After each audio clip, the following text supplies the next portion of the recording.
I'm James Davidson with Davidson Law Group, and today I'm here with John Morrison with the Morrison Firm. Thanks for having me, James. John, when do you need to start planning for the selling of your business? It generally takes about a year to prepare a business for sale, and then oftentimes another year to actually effect that sale. So it's never too early to start planning. Okay. So what would you say to those clients who might say to themselves, well, I just really don't want to get this started because it's too complex or it's too intimidating or it's going to be too time consuming? This is likely your biggest financial asset.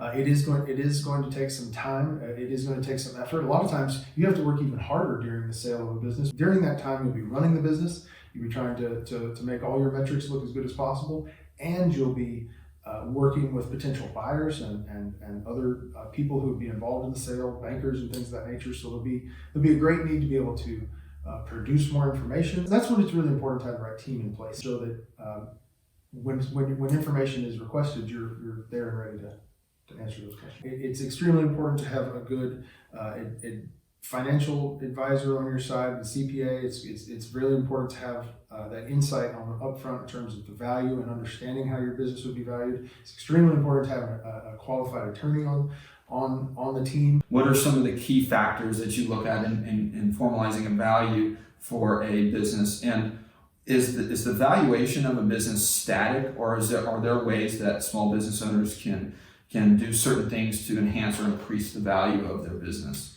That's a great question. The value of a business is anything but static. Any number of factors and the valuation process addresses all of these affect the value of the business. One of the first things we do identify is, why are we doing the valuation? What's the actual date of the valuation? And the nature of the subject interest, and just some things going on with the entity and at the time.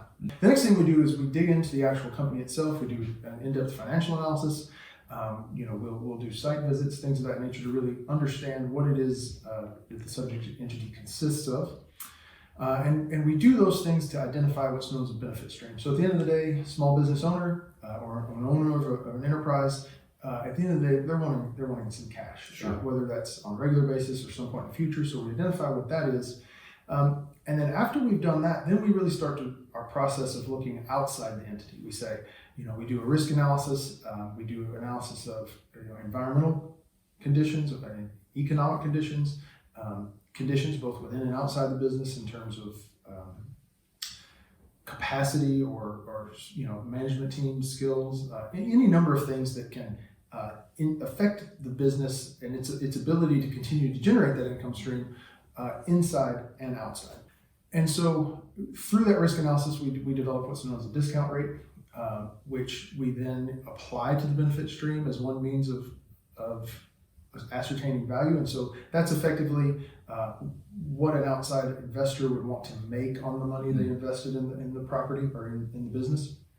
And then we actually then go and approach some different metrics. So we, much like a home, and an appraisal of a home, we go look at the assets of the business. We look at market value in terms of other similar transactions that may have happened, and then we look at the income from the business. Then we apply those data methods, the market method, the asset method, and the income method.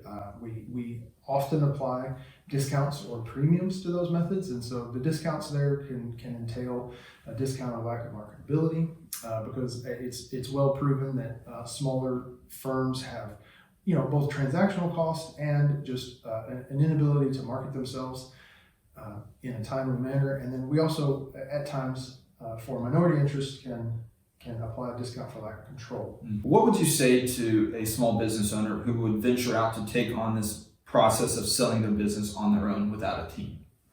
Well, one of the things I like to tell business owners is I have a heart. I've had one since the day I was born, but I wouldn't do heart surgery. There's people specially trained in that. It comes back to the idea of specialized training and people forming a team of people who are good at what they do to help. Really, at the end of the day, you want to make sure, like in other business transactions, the process or thing you think you're about to accomplish is actually what happens. Mm-hmm.